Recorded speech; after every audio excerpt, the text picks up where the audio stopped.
One Heat Minute Productions presents Guide for the Film Fanatic, the podcast where we invite a guest to pick one movie from Danny Perry's seminal 1986 film reference book and talk to us about that movie. I'm your host, Jason Bailey, and across the mic and across the country from me is my co-host, Michael Hull. Our guest today is simply one of the great film historians and authors of our time, and a bit of a personal hero for me right now, for reasons we'll dive into presently. He is the author of Alfred Hitchcock and the Making of Psycho, Dolls, Dolls, Dolls, Deep Inside Valley of the Dolls, the most beloved bad book and movie of all time, A City Full of Hawks, On the Waterfront 70 Years Later, still the great American contender, and his latest, Criss Cross, the making of Hitchcock's dazzling, subversive masterpiece, Strangers on a Train, well done, which is out Tuesday from Running Press. Please welcome Mr. Stephen Rebello. Hello, sir. I feel very welcome. Thank you. You are extremely welcome. The reason, as I mentioned when we were speaking before, that you're one of my heroes at the moment is that I am currently writing a non-illustrated book about a single film's production and release and legacy. This is a fairly popular subgenre of film book right now, and I think it's safe to say that you really kind of broke the ground on it back in 1990 with the Psycho book, which... and this sounds made up, I was literally in the middle of reading when the publicist reached out to us about us having you on for this book. So let's start there, I guess. What made you decide to go back to Hitch after all these years, and why was this the particular film that you wanted to write about? Well, you know, Hitchcock and the Making of Psycho, still in print after all these years, was really a joy for me. I mean, it was a book. It was a book first that every publisher turned down, except for one, and virtually every person I told I wanted to write about Psycho, including the people who made the movie, told me, "Don't do it.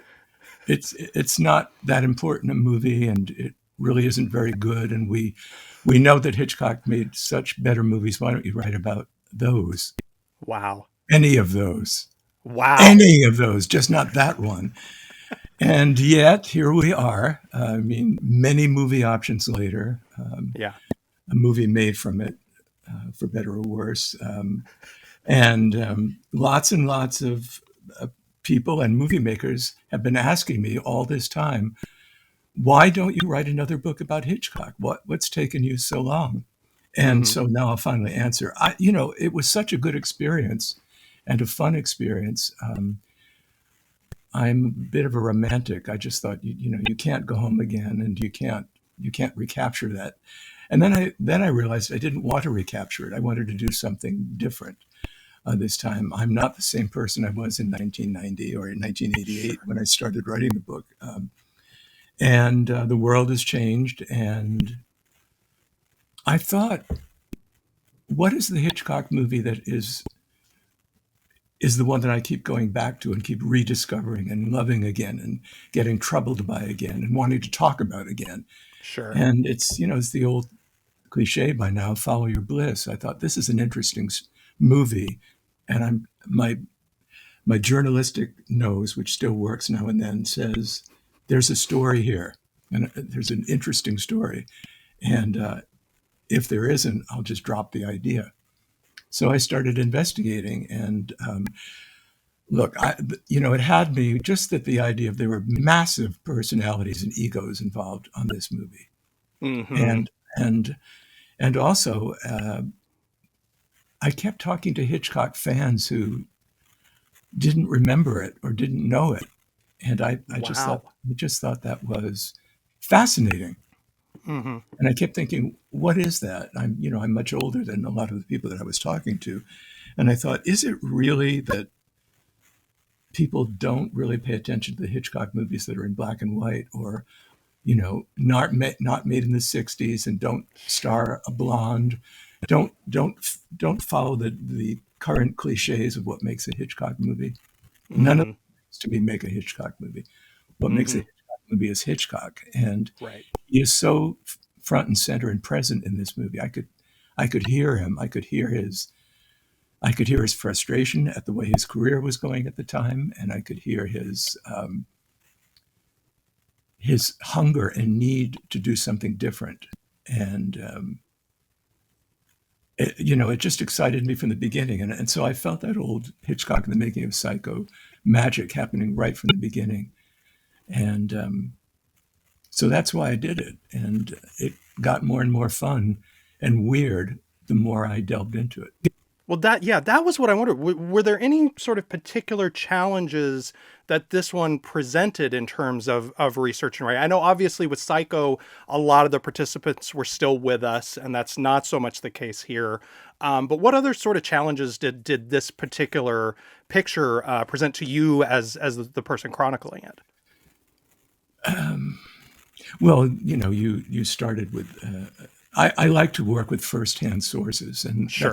that's always the best. Although memory is very faulty, and people can be very self-serving.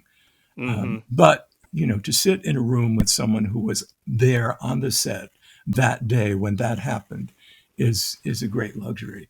Yeah. But this one I found was really extremely well documented in ways that those Universal movies are not, or they were at one Mm. time.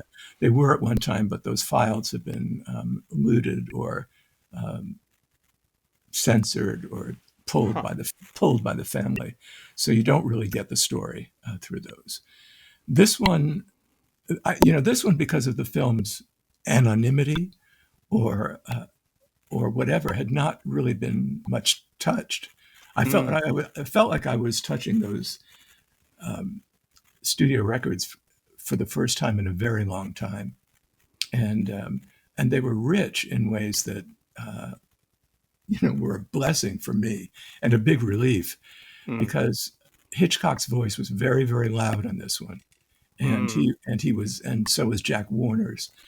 Jack Warner being the head of the studio that reluctantly made this movie and kept threatening to pull the plug on it virtually every week. So all of that was, very helpful. Also, when it was very odd when I started interviewing people for Hitchcock and the Making of Psycho. I don't know why, but I kept bringing up Strangers on a Train, and many of them were involved, or Mm.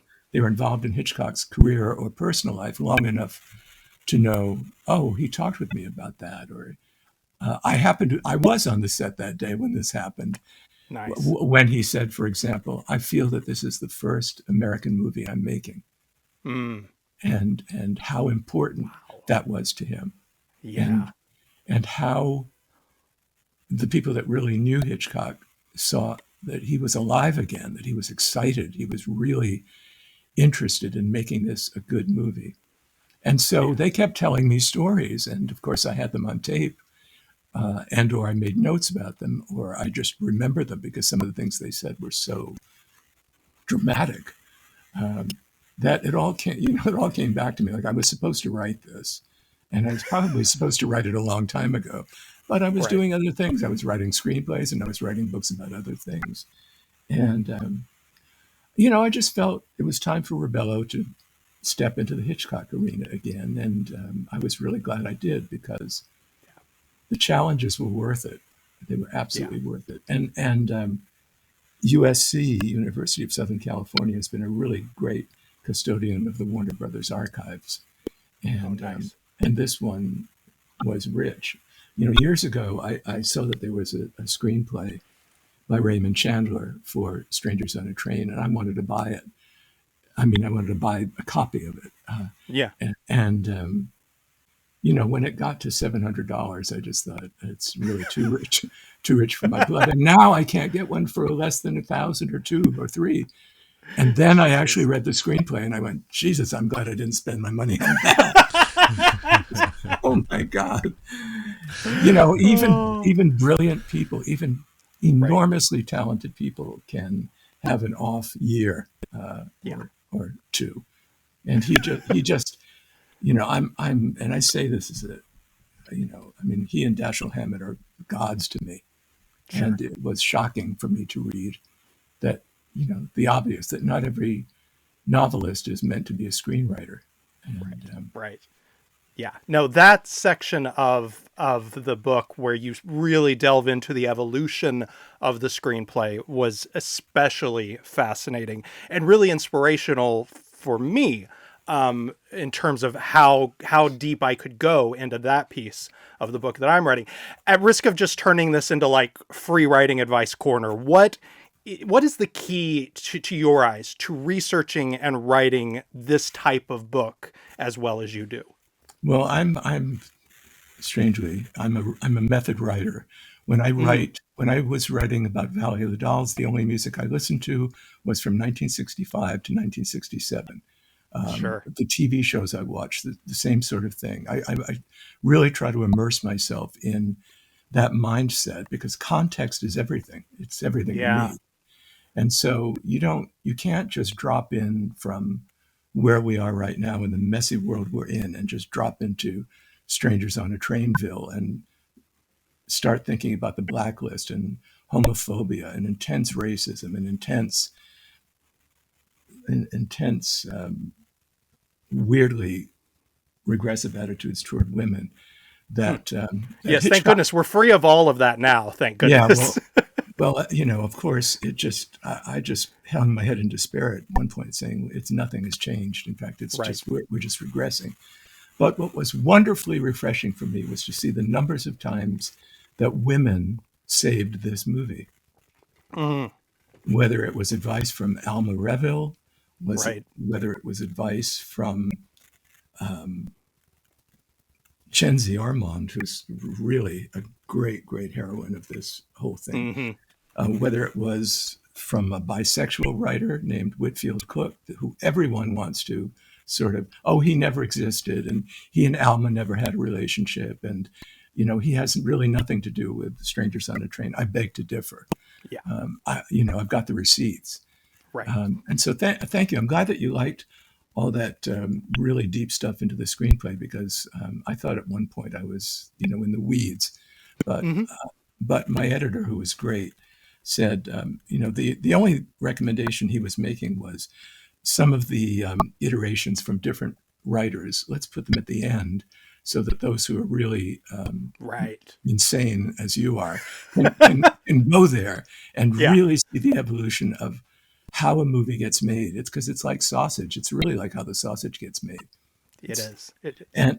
and what was great for me too was to because I spent so much time with Hitchcock, and then I spent so much time as a protege of Ernest Lehman that I really did see that Hitchcock's work methods never really changed. Hmm. That he always first brought on the writer to do the beats. Yep. What's the shape of the story? And then Hitchcock would start adding things, and then he would hire a writer who was good with dialogue, enter Raymond Chandler, to make these not stick figures, but people with complications and things that they were doing earlier that day when something terrible happened to them or something wonderful happened to them. And that's where Hitchcock and Chandler really clashed because he wasn't bringing it. The dialogue Yep. was not very good. Yep. And, and so that was like watching a hero die because I was watching Chandler die on the page. And, Hmm. and he was drunk and he was sad and he was homophobic and he was mean, Yeah. just mean. Yeah. And I think it just clouded how beautifully he could write. But then again, you read these passages where he describes Guy Haynes, the hero, or Bruno Antony, my hero, who is who is sly and weird and feisty and quite bizarre. But the way he describes them, it's just like, oh my God, I could write till the end of time and never write that beautifully. So he could really bring it when Right. that was what was happening.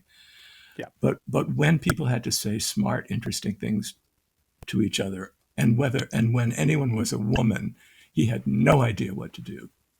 Hmm. And it really disturbed Hitchcock because that's why he was there. Right. Right. Okay. Well, I want to get deeper into that stuff. Before we do, let's dig into the logistics a little bit. I'm sorry, have to do this part. It's probably quite obvious by now. Stephen Rebello, what film did you select to discuss today? I selected Shadow of a Doubt, directed by Alfred Hitchcock. But also the primary film, Strangers on a Train, because they're related. There we go. You could even triangulate Psycho, because the three of them are really related. Let's watch the trailer for Strangers on a Train. Let's do. I beg your pardon. Aren't you Guy Haynes? My name is Bruno Anthony. Want to hear one of my ideas for a perfect murder? Two fellows meet accidentally. No connection between them at all. Never saw each other before. Mm-hmm. Each one has somebody that he'd like to get rid of. So, they swap murders. Criss Cross. Hey, that'd be a good book title there. Murder was against the law. You think my theory's okay, Guy? You like it? Sure, Bruno, sure. No, everything didn't go smoothly. She doesn't want the divorce. But you sound so savage, Guy. Sure, I sound savage. I feel savage. I'd like to break her neck. Now, who did you say this is? Bruno, Guy. Bruno Anthony. Don't you remember, on the train?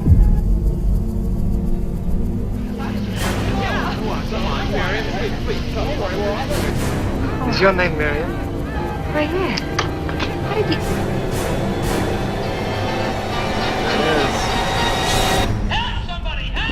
I mean, the shot you think of when you think of Strangers on a Train, or at least I do. Oh, you maniac! But Guy, you wanted it. There seems to be no way of diplomatically breaking tragic news. It concerns your wife. She's been murdered. Just the lighting in this movie is just like the layers, the spots, the the little highlights all over the place. This movie is photographed just like... I mean, we have this conversation about, sort of the last of the silence and how they had really figured out how to move the camera and then they couldn't do that anymore because there were mics. And I feel like this is got to be some version of that for black and white photography. I mean, I know it's not like all the way at the end of that era, but this is just pretty close. Yeah. This has to be, if not one of the most beautifully photographed black and white, like you say noir if you want. I mean, just incredible. The lighting in this movie is just incredible. Every shot, incredible. Better keep on your toes. Something funny's going on.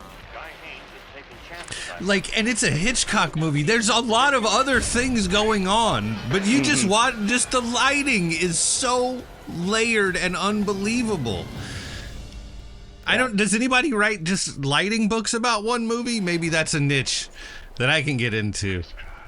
What's fascinating about that trailer is I can hear all the alternate takes because I know the cadence so well now. But what a gorgeously shot movie that is! Yeah. Bravo, Robert Burks. There we go. Strangers on a Train is Alfred Hitchcock's 1951 adaptation of Patricia Highsmith's novel, a film that, as Mr. Rebello so eloquently conveys in Criss Cross, marked the end of a 5-year dry spell in such formal experiments as Rope and Under Capricorn, as well as the subpar thrillers The Paradigm Case and Stage Fright, had failed to connect with either critics or audiences. He saw in Highsmith's book the potential for a back-to-basics crowd pleaser, and he certainly got one. Mike, what does Danny Perry say about Strangers on a Train in Guide for the Film Fanatic? I mean, he just gives it to you in 6 words. One of Alfred Hitchcock's supreme thrillers. And then he says a lot more. There's more. Yeah, he does say more. Yeah. Yes. Scripted by Raymond Chandler and Shinji Ormond. I don't know if I said that right. Pardon me. From Patricia Highsmith's novel, tennis pro Guy Haynes Farley Granger would like to marry Ann Morton, Ruth Roman, the daughter of a senator, Leo G. Carroll, but his unreasonable, sluttish wife, Miriam, Laura Elliott, won't give him a divorce. On a Train, total stranger Bruno Anthony, Robert Walker's finest role, offers to murder Miriam if Guy will do away with his rich disciplinarian father, Jonathan Hale. Guy tokenly agrees, thinking that Bruno is joking, but Bruno murders Miriam and tries to force Guy into carrying out his part of the bargain. When it's obvious that Guy won't kill Bruno's father, Bruno acts as hurt and deserted as any spoiled child would. He spitefully rushes off to plant Guy's cigarette lighter at the site of Miriam's murder. Meanwhile, Guy plays aggressive tennis for the first time in his life, hoping to win quickly and head off Bruno. Bruno is the piece's protagonist, its picaresque hero, who, if it weren't for a domineering father and daffy mother, Marion Lorne, might have been a great person. He, not Guy, mocks a conservative judge for condemning men to death, is disgusted that business picks up where murders are committed, has silly plans to blow up the White House, and, to every viewer's approval, has the audacity to pop a little Tykes balloon. Viewers Good can't moment. help. You have to say to every viewer's approval, because just in writing, that's not going to sound like a right. Yeah. Let's see. Viewers can't help believing that Miriam's death is a stroke of good fortune for Guy and the world. Hitchcock also manipulates us into believing the death of Bruno's father would be a positive development. However, since Guy has our morals, we can't expect him to kill Mr. Anthony. We just feel sorry that Bruno needs Guy's help so badly. We like this fellow Walker plays. It's as if we were under his skin, sweating his sweat. We care more about his hurt feelings than about the survival of Guy and Anne's relationship. The film has several ingenious visual moments. Bruno and Guy watch a police car from behind the bars of a fence. When Bruno strangles Miriam, we watch through her fallen glasses, so everything looks distorted, twisted like her neck. Hitchcock cuts back and forth between Guy playing tennis and Bruno desperately trying to retrieve the dropped lighter, building tension by having both men perform in front of crowds. As Guy and Bruno wrestle on the floor of the merry-go-round, Hitchcock creates a surrealistic, nightmarish effect by shooting upward toward the wooden horses, which become smirking monsters hovering over the men's heads, prancing. And in the most famous shot, as the heads of the entire tennis crowd go back and forth in unison to follow the ball, the camera focuses on Bruno, who looks straight ahead at Guy. Most intriguing is how Hitchcock creates excitement by building suspense, stopping short and starting over, only to reach the climax when no one is prepared for its impact. For instance, Miriam's murder comes shortly after we wrongly thought she'd been killed in the Tunnel of Love, and shortly before we next expect it to happen. The last 20 minutes, divided into several suspense sequences, perfectly illustrates Hitchcock's method. Film has flaws. The atrocious dialogue between Guy and Anne, the casting of Granger and Roman, the mistake of ignoring, except for one red herring scene, the resemblance between Anne's sister Barbara, humorously played by Patricia Hitchcock, and Miriam. But Walker's performance and Hitchcock's vast array of tricks more than compensate for them. That is one of his longest cat reviews. It's like a full page, but I find it pretty compelling. Stephen, you get into this in the intro, but for those who have not yet read the book, what is your personal history with Strangers on a Train? When did you first see it, and how did it affect you when you did? Well, I saw it. I grew up in and went to school and lived in Boston, Massachusetts, and I saw it, in Harvard Square at a theater, and it was fascinating to me for a number of reasons. But for one of them was that most of the people in the audience had never seen it, and they came out of it bowled over. They just couldn't stop talking about who was that guy who played Bruno, and all of that. Also, because it has so much repressed sexuality, and all of these hints, and of course Robert Walker told his co-star Farley Granger that he intended on playing Bruno as gay. And that was a big deal for that year or that era, or that decade, frankly. Yeah. And although as I said in the book, it reminded me of Ernest Lehman pretending to be shocked that people think that Martin Balsam is playing a gay character in North by Northwest when it's obvious in the screenplay. I mean, right. Who led her to seen playing croquet, and he says he's playing by himself. I mean, seriously. Anyway, I can say that about Ernie because we were so close, and I ribbed him about it constantly, but he would never budge. No, it wasn't intended. And I said, well, then why did you tell me the other day that when Martin Landau came into the office, you and Hitchcock assumed he was gay, and you said, that's the man. So anyway, yeah. And by the way, the screenwriter, Chenzi Ormond, and even Patricia Highsmith, in a sense, declared that Bruno is not gay. Mm-hmm. Not gay, not gay, not gay. I just think that's silly. I mean, when you have him say a thing like, I've got a theory that you should do everything before you die.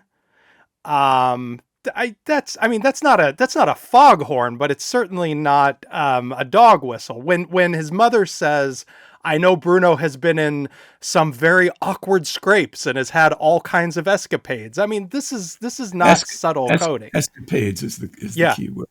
Yes, exactly.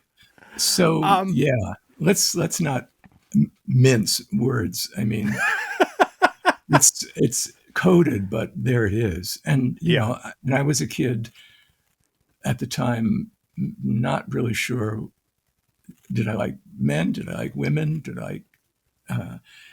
And I was really uncomfortable that people were laughing at Bruno, and then I realized they were laughing with delight because he said what was on his mind, as opposed to everyone else in the movie who it says these arch, ridiculous things that we don't believe because they're voiced by terrible actors, and the dialogue is quite terrible. So Bruno seems the only one who's authentic. Yeah. You know, Matt is a hatter, but authentic. Yeah. And so is his mother.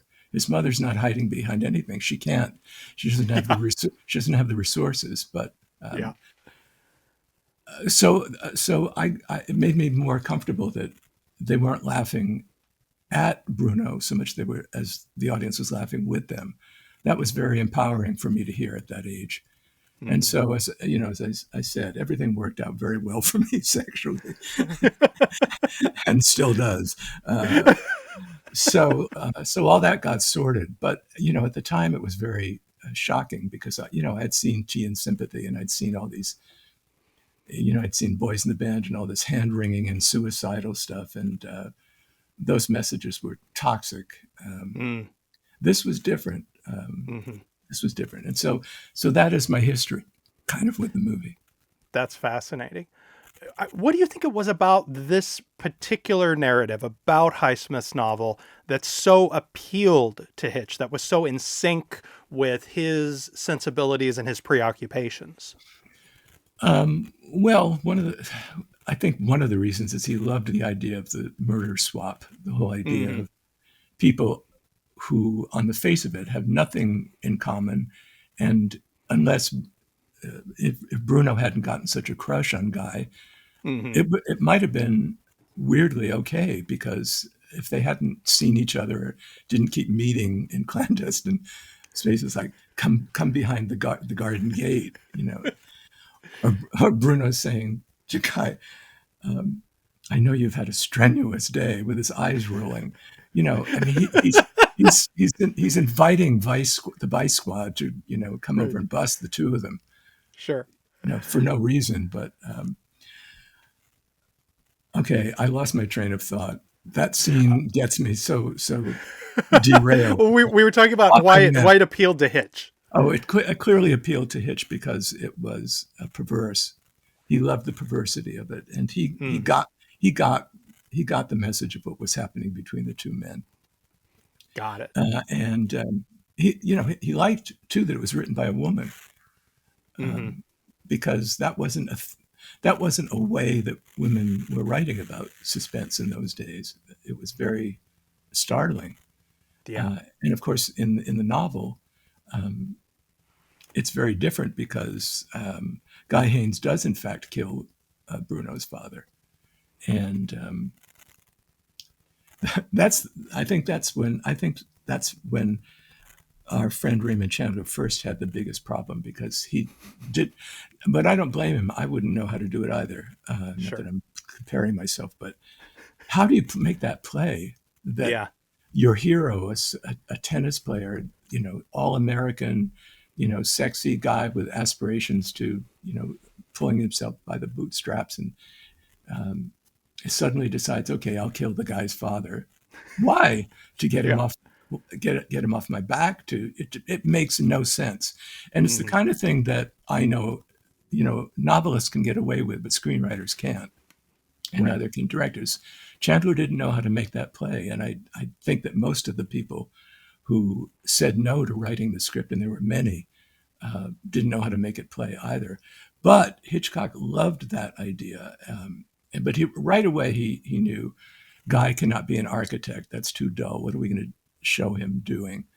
And the idea of a sports figure, is another kind of interesting twist that he could do on a man who may be having some sexual conflict himself. So, there were a lot of things that he really liked about it, and he just felt it was fresh and audacious, and that's what he was looking for, because critics were really dragging him for making movies that were too tame and worse, talky. God forbid. You mentioned that he made him a sports figure, which is ingenious, and also, of course, gives rise to, as Mr. P mentions, one of the sort of most remembered images of the movie, which is when the whole crowd is watching the ball go back and forth, except Bruno. One thing that you mentioned in the book that I was really fascinated by was you said something about that he and the cinematographer had talked about, or I don't know if he even tried or experimented with the idea of snazzing those tennis sequences up even more with like trying things like a POV of the ball gliding around, that sort of thing. Well, that was always Hitchcock. He always wanted to, give a visual exclamation point if he could. He also thought, I think, secretly, that tennis was alien and boring to many people, but those scenes needed to be there. Right. And he was also scared that he didn't know enough about tennis to know how to shoot it in a way that was ingenious. And so, he hired really someone to basically choreograph them. I mean, a tennis player himself, and he put the guy in the movie. Yeah. I always remember, if you see the movie with an audience, a lot of people will yell out, "That's Charlton Heston," as the other tennis player. I don't know what people see, because that guy looks about as much like Charlton Heston as I do. But anyway. Well, I mean, what really jumped out at me when you described that sort of that idea of the tennis ball POV shot is that shot is in Challengers, which is a movie that came out last year, and it looks like bold and innovative in a movie that came out last year. Like, that's how far ahead of his time Hitch was he was devising stuff like this 70 years before anybody else was even trying it. Absolutely. I mean, on Psycho, he was very, very frustrated with his crew, the TV crew that he was using, because he kept, and I didn't have this information at the time I wrote the book, but he kept saying they bloody well don't understand me, and they don't know how to do what I want them to do. He was just, distraught about that. But when he would,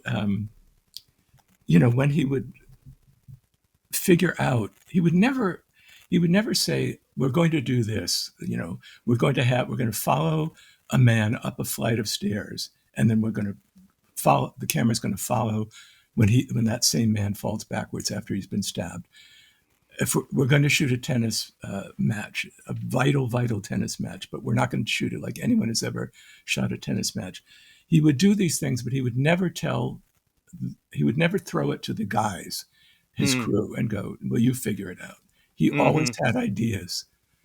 I mean, with Psycho, he actually thought of putting the camera in a ball and having it bounce down the stairs to make a sort of, a chaotic kind of fall. And so, so it follows. See, this is why I say, Hitchcock is the most consistent director I've ever read about or heard about, in that he was constantly trying to refine certain ideas and certain themes and certain visual techniques, but it was always about involving the audience or keeping the audience awake, and saying, well, he's not doing the same thing that he did last time, because, you have to remember that Hitchcock had cornered the market on suspense movies, and everyone else was trying to invade that corner and do what he did. It's not so easy, as it turns out. And he knew that, but to do that, to do that every time, and to be innovative, and to be, provocative, and, just for him not be bored, because he bored very easily. Mm-hmm. That The was other a thing, challenge every time. yeah.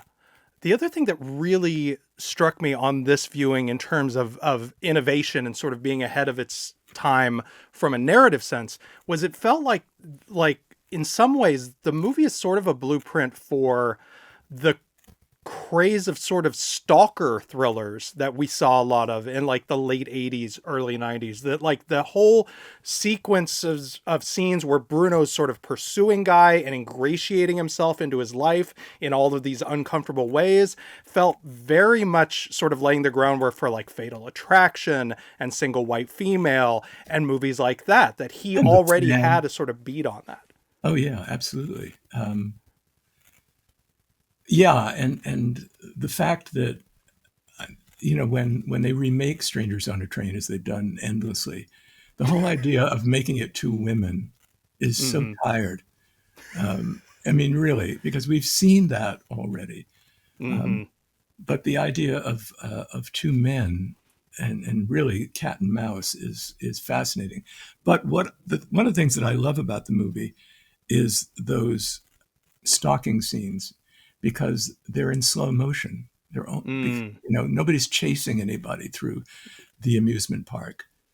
Bruno, it's a slow motion kind of stalking, and a very languid and sexual kind of stalking.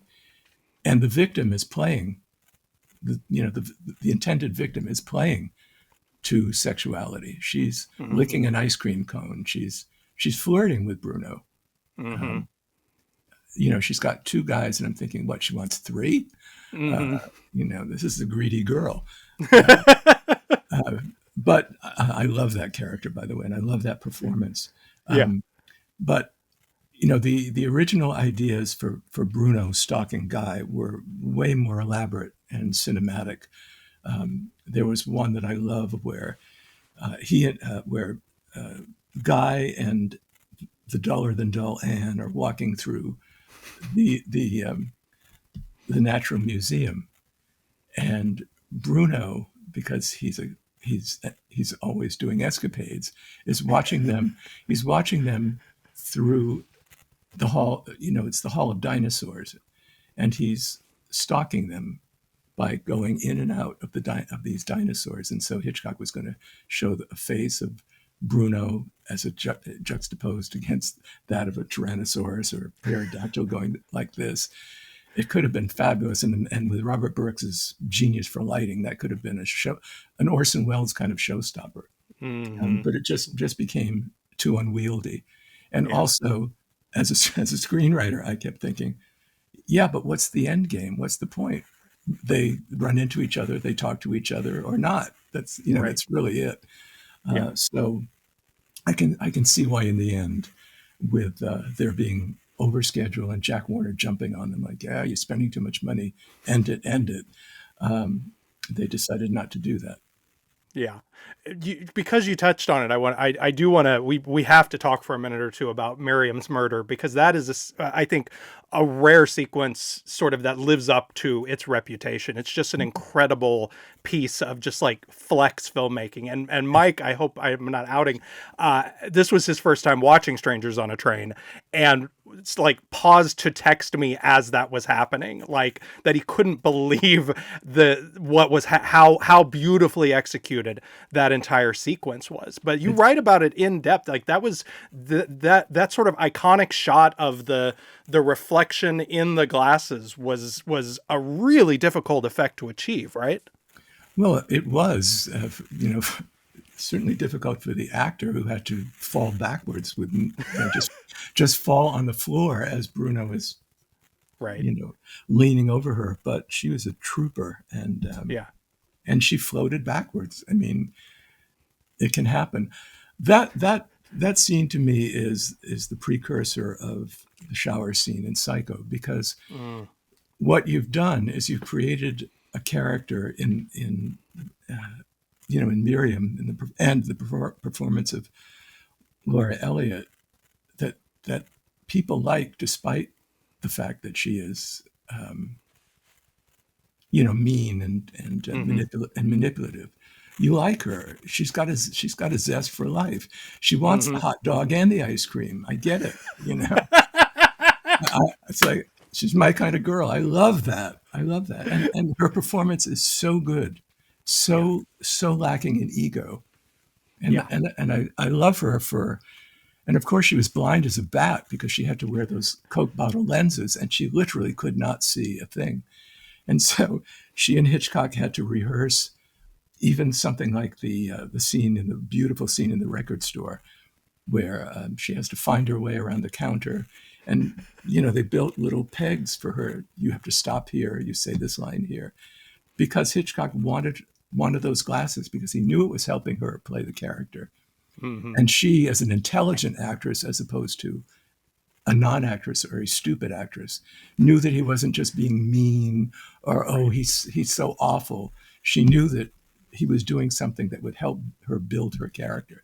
She also knew that would help her build her character, but that also he needed for like the most incredible shot in the movie. So an incredible shot. I mean, they had to shoot it on the soundstage, so it had to blend seamlessly or as seamlessly as possible with the footage they shot on location. And so the lighting had to be right, and the whole no music except the sound of the carousel. Mm-hmm. It's chilling, and just the use of Bruno's shadow as it seems like it's going to overtake their boat. Everything about it, it's like ballet. It's so perfectly choreographed, and so perfectly shot, and so perfectly acted by the two guys who play her companions. Everything about that sequence is top Hitchcock. I mean, that's textbook work to me. Writing, cinematography, direction, performance, music, sound design, all of it. Yeah. Just, perfect. But that's like a real shot? That's not like, sort of shot in shot or something? That's like genuinely a reflection of the glass? Is that real? They had a huge glass,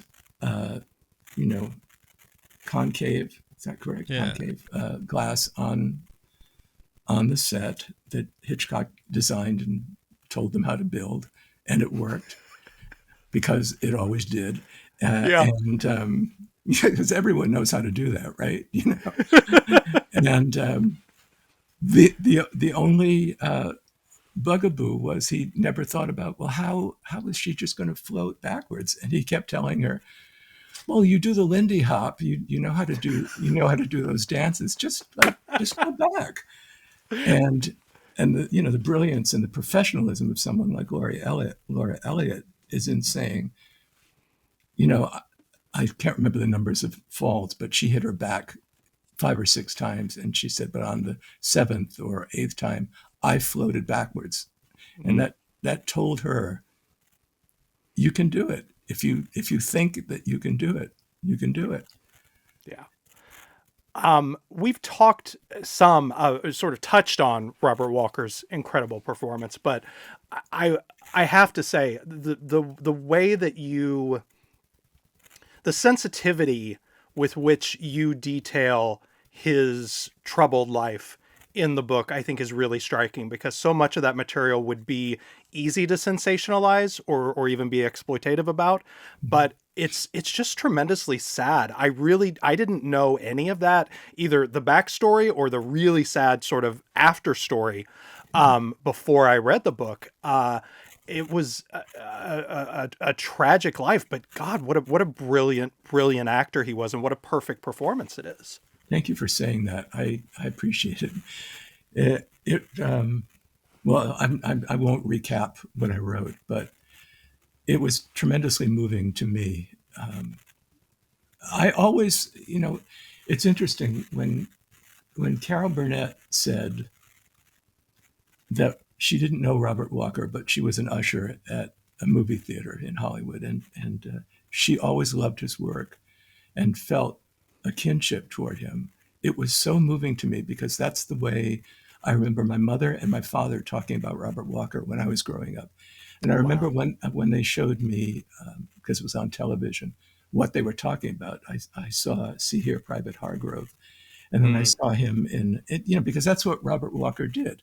That's what Anthony Perkins did. They played, sort Male of ingenues, basically. yeah, boys next door, good Right. looking, but not so good looking that they were the leads. I mean, in terms of romantic leads, they were Right. nice, average looking guys that, especially in the case of Walker, had like a gigantic talent. It's just gigantic talent.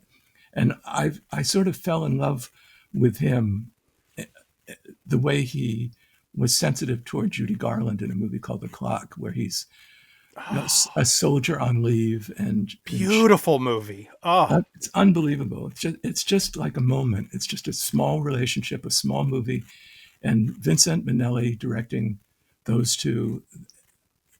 And it's funny and it's sad and it's beautiful and it's just, sort of like ships passing in the night, and Yeah. uncommonly intelligent, especially for movies made at that time and for a romantic kind of movie. Yeah.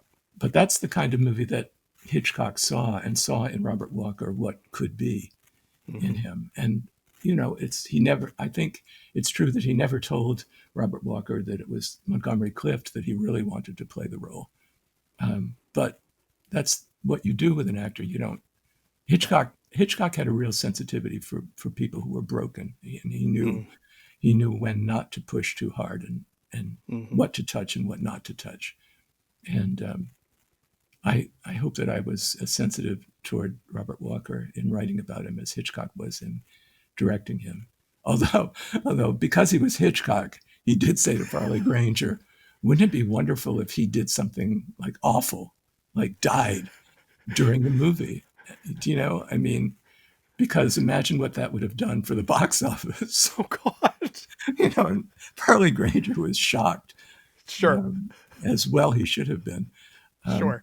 But I also think that Farley Granger, for being a kind of a lightweight in terms of an actor, very beautiful guy.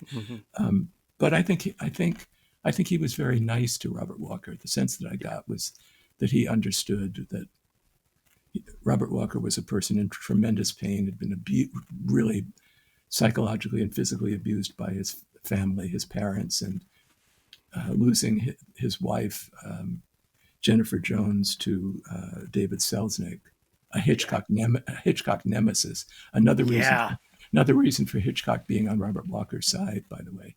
I didn't touch on that in the book because it just seemed too obvious. But I mean, Hollywood really mourned Robert Walker when he died, because even though he was a bad boy, I think everyone realized finally when they saw Strangers on a Train what they were going to miss, what that guy could have done in movies and stage later. I think it's one of the great performances in all of Hitchcock. And it didn't need a lot of Hitchcock to goose it along. Other actors did. Yeah. But his whole idea of keep Robert still, don't let him move. Let's bring him into a scene like he's already there, so you never know where he's going to turn up in the frame. That's just brilliant acting. Brilliant acting and brilliant direction. Yeah. And Hitchcock learned how to do that with Judith Anderson and Rebecca. Just have her pop into the scene like, oh, where'd that come from? And by the way, what is it? Hitchcock knew his stuff and he learned. Yeah. And he knew that Robert Walker could be a twitchy actor. He could sometimes do too much out of nervousness. But keeping him still kept him much more frightening. Friends, let's talk about the release and reception of Strangers on a Train, which opened in New York City on July 3rd, 1951. Also showing in New York on that day, Born Yesterday, The Thing from Another World, Ace in the Hole, The Great Caruso, Cyrano de Bergerac, Apache Drums, All About Eve, and something called Dear Brat, preceded live on stage at the Paramount by a live performance by Dean Martin and Jerry Lewis. Mike, what were the news headlines on that day? Tuesday, July 3, 1951. The front page of the New York Times featured a story of two doctors who were being investigated by police in Connecticut for the curious death of Elizabeth M. Ayers, quote, 74 years old, a well-to-do Danbury spinster, unquote. Apparently, the widow Ayers was in love with one of the doctors, and he was the sole beneficiary of her estate. Oh. Sounds like a movie. So one doc was her attending physician and heir. The other one signed her autopsy and death certificate. Frustratingly, the long article doesn't say what was suspicious about the death, but some people in Danbury, Connecticut noticed. Yeah, that was nice of you to find a Hitchcockian lead news item for us, Mike. Thank you. Boy, did it jump out of the paper. Let me just say. He's good. Shocked there's not a movie about that. Yeah. Secretary of the Treasury John W. Snyder reported a national budget surplus of $3,509,782,624. I wonder how they pulled that off. Suppose it was tariffs? No. We don't look. No. We know how this worked. And finally, Secretary of Defense Army General George C. Marshall appeared before the Foreign Affairs Committee of the House of Representatives to warn them that a U.S. withdrawal from the Korean War might give Americans, quote, a false sense of security. Well, and we can't have that, ever. God forbid. And then he asked for several $1 billion to keep fighting the Koreans. Just the most nebulous bullshit. It never stops. And to be frank, I'm not even sure it ever even started. They were having this conversation before there was even a fucking town to protect. Jason, what did the critics say about Strangers on a Train? The New York Times' Bosley Crowther wrote, quote, "Perhaps there will be those in the audience who will likewise be terrified by the villain's dark, menacing warnings and by Mr. Hitchcock's sleekly melodramatic tricks. Certainly Mr. Hitchcock is the fellow who can pour on the pictorial stuff," beautiful turn of phrase there, Mr. Crowther, "and toss what are known as touches until they're flying all over the screen. From the slow stalking murder of a loose girl in a tawdry amusement park to a chase and eventual calamity aboard a runaway merry-go-round, the nimble director keeps piling touch and stunt upon touch. Indeed, his desire to produce them appears his main impulse in this film. But for all that, his basic premise of fear fired by menace is so thin and so utterly unconvincing that the story just does not stand." End quote. Some usher sent him into the wrong theater that day. He didn't see the right movie. Somebody was playing a trick on Bosley Crowther that day. He was always in the wrong movie at the wrong movie. You know, based on the run of the show thus far, I believe that is an accurate assessment. Over at the New York World, Otis L. Gursney concurred, quote, "Its acting is almost as erratic as its zigzag course, and its events are intricate contrivances of action and reaction. Hitchcock has set up a sort of Rube Goldberg contraption of drama in Strangers on a Train, which so relishes each gory or threatening detail that one almost forgets to look for the tiny motive at the end of so huge a chain of effort." He concluded, "Strangers on a Train might be called a tour de force, except that it does not really turn its dross to gold. It simply covers its shaky material in a highly colored disguise of atmosphere and action." End quote. I do not agree, but you know what? There are also worse things in the world than covering your shaky material in a highly colored disguise of atmosphere and action. However, Variety staff critic called it, quote, "suspense melodrama of the thriller variety, strongly sold in an imaginative Alfred Hitchcock presentation. In its class, it is top-notch entertainment that should rate a good box office reaction in key dates and elsewhere," end quote. Mike, was Variety correct on that prediction? According to Mr. Rebello's excellent book, it grossed $50,000 during its opening weekend in Manhattan, $30,000 in its second. Its total for its initial release was a respectable $1.78 million domestically and $1.14 million abroad, a fine return on a $1.2 million budget. That gross would be about $35 million adjusted for inflation. In terms of awards, there was some chatter of an Oscar nomination for Robert Walker, which sadly did not come to pass, though the picture was nominated for Best Cinematography. It was also nominated. I'm furious. It didn't win. Okay, go ahead. Sorry. It was also up for Best Film at that year's National Board of Review Awards, and Hitch was nominated for Outstanding Direction of a Feature Film at that year's DGAs. And in 2021, Strangers on a Train was selected for preservation in the United States National Film Registry by the Library of Congress as being culturally, historically, or aesthetically significant. Is this like,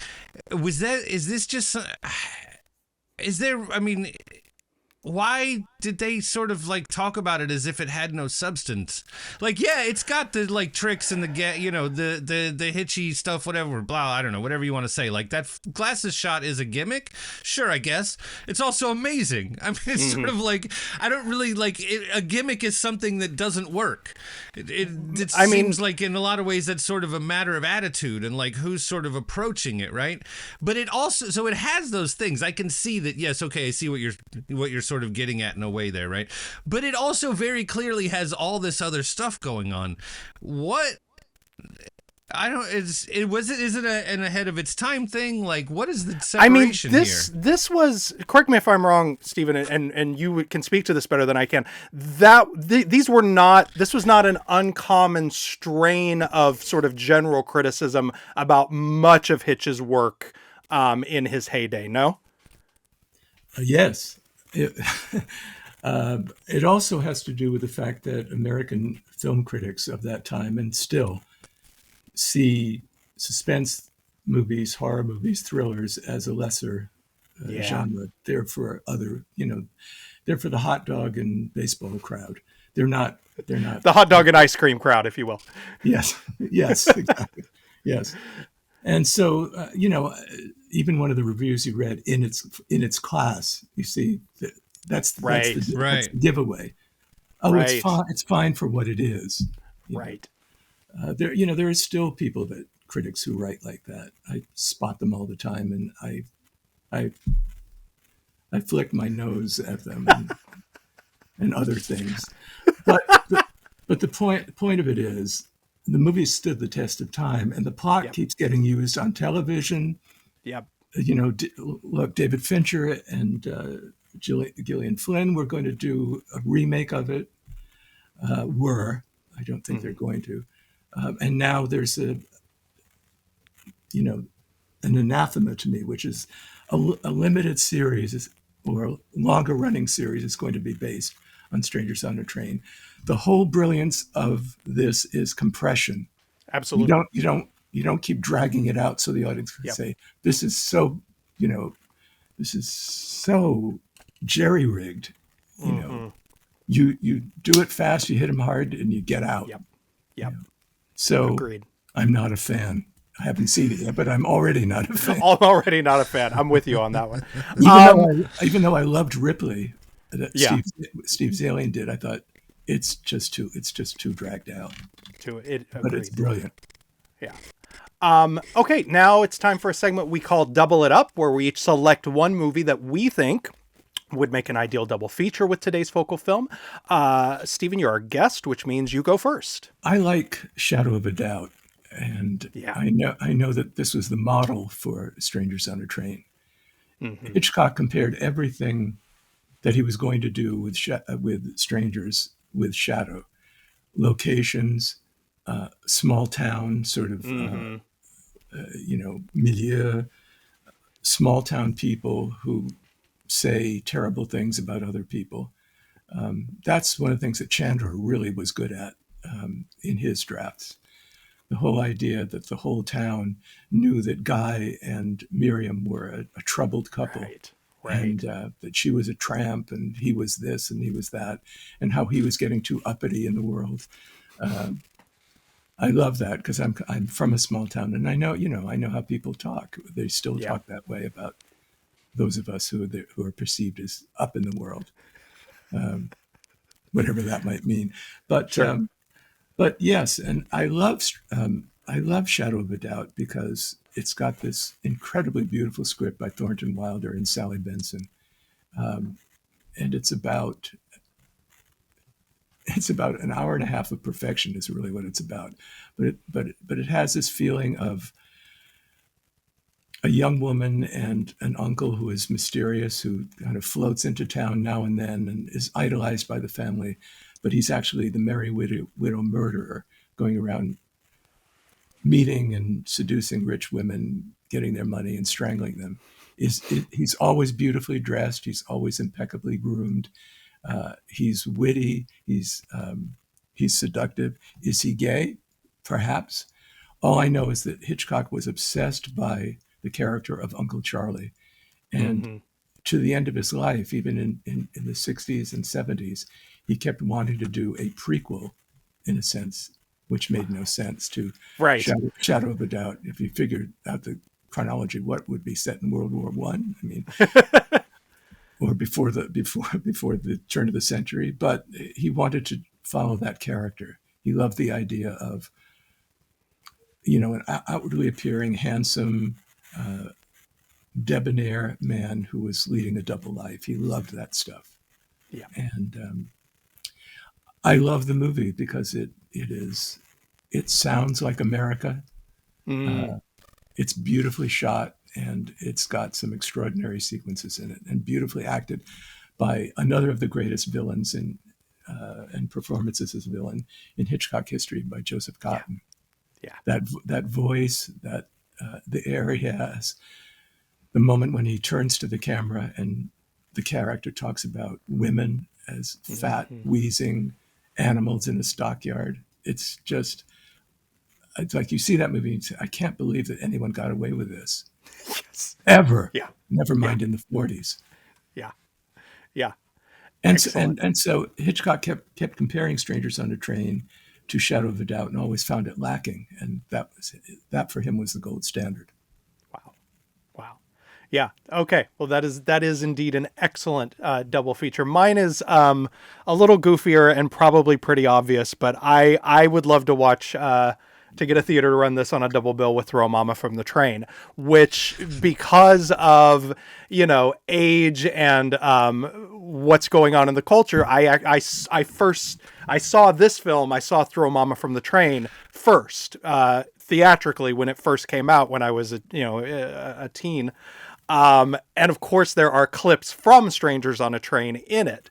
And what I do like about Throw Mama from the Train is that it is the most basic explanation is that it's a comic spin on Strangers on a Train, but it does not sort of descend into spoof or parody or anything as silly as that. It is deeply respectful. It really feels like DeVito, who directed and stars, deeply loves Strangers on a Train and wants to pay homage to it, and also put his own very peculiar spin on the material. It's also really wonderfully shot by Barry Sonnenfeld, who was still just a cinematographer at that time, and of course went on to be quite a fine director himself. So that is my, as usual, stunningly on the nose double feature recommendation. Mike, what's yours?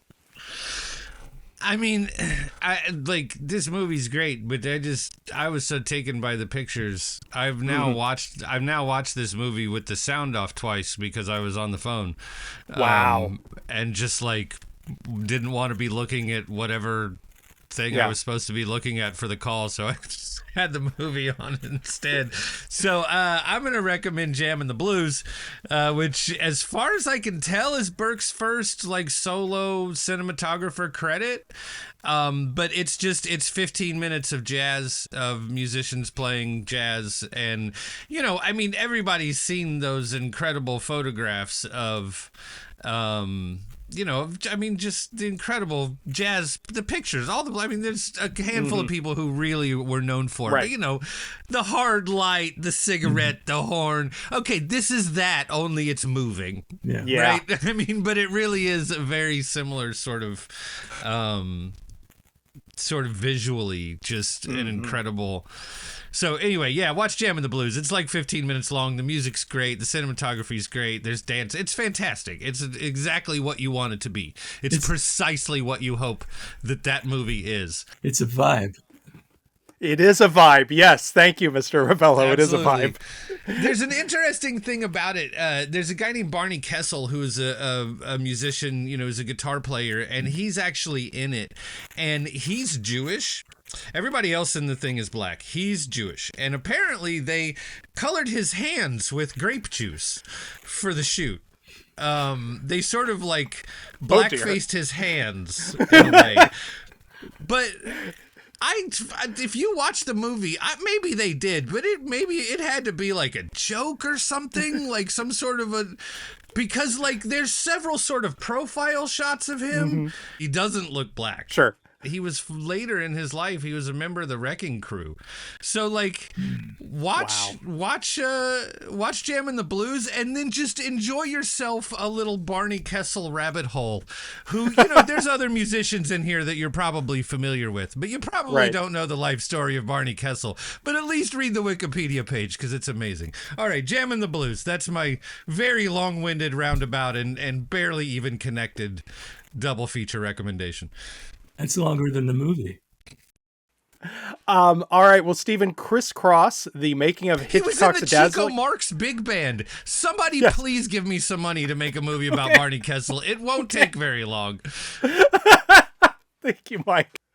Criss Cross, the making of Hitchcock's dazzling subversive masterpiece, Strangers on a Train, is out on Tuesday. Stephen, anything else you'd like to plug? Do you have another book in the works, or what are you working on these days? I do have another book in the works that'll be out in February, if you can stand it. It's called... How are you cranking these out? Oh, my God. Okay, sorry. Take that back. I don't crank anything out. I do these things methodically, and I'm really focused. Absolutely. Somebody said the other day that I've assembled my facts beautifully. The facts are not assembled. You search for them, you craft them, and then you've got a story. You do. No, I say crank them out not with disrespect, but that I am astonished that you are working at this high level of craft and are also so prolific. It's really a model for a career as far as I'm concerned. Well, I'm that good. So in February of next year, I have a book coming out, and it's called Hitchcockian Thrillers. And it is about films where the directors, producers, writers, actors decided, well, I can do a Hitchcock. And wow. And some of them did nicely. I mean, I love The Third Man, and it's very Hitchcockian. Sure. And many others. And some of them are outrageously bad, and some of them are outrageously bad and entertaining. Yeah. So, it's over 300 films that I found and looked at. Wow. And the thing was interesting. I always learned something that they started mimicking Hitchcock in the 40s. Yeah. There's a film where it was actually done really in homage to Hitchcock, and it got to the attention of his longtime associate Joan Harrison, who hired the director to do something else and the writer as well. So it was a really fun book for me. I will be away from Hitchcock for a little while, but I may be back in about 2 years, I think. There's a story percolating, and I don't think I can't not tell it. So. That is a wonderful way to put the drive that compels you and the passion that is so clearly present in everything that you write. Thank you. You have to do can't that. wait. It's not worth doing unless you feel that every day. Absolutely. Yeah. Absolutely. Oh, I can't wait. All right. You can find me on Blue Sky and Letterboxd as Jason-Bailey. Mike, where can people find you? You can find me at Did You Know That Barney Kessel also played the opening notes of Wouldn't It Be Nice on petsounds.com. Okay. And of course, if you like the show and think other people might like it too, please do leave us a rating and or review on your podcatcher of choice. And if you'd like to join our mailing list and get your weekly show notes and links and all of that fun stuff, you can do that at buttondown.email/filmfanatic. And if you're one of those weirdos who likes to watch people recording a podcast, hi, hello, thank you for tuning in. You can find us on YouTube. Our channel is Guide for the Film Fanatic. Our humblest thanks to our guiding light, Mr. Danny Perry, author of Guide for the Film Fanatic, and shout out to executive producer Blake Howard, who was complimenting us on the show just the other day, Jason. Oh, really? He sent me a lovely text that said, I certainly admire people who do things. Great. Thank you again, Stephen. So does Bruno. Thank you. It was fun. Thank you, Mike. Thank you, Jason. And thank you for listening. On the next Guide for the Film Fanatic, film critic and podcaster Katie Walsh joins us to discuss the harrowing West German drug drama Christian F. See you then.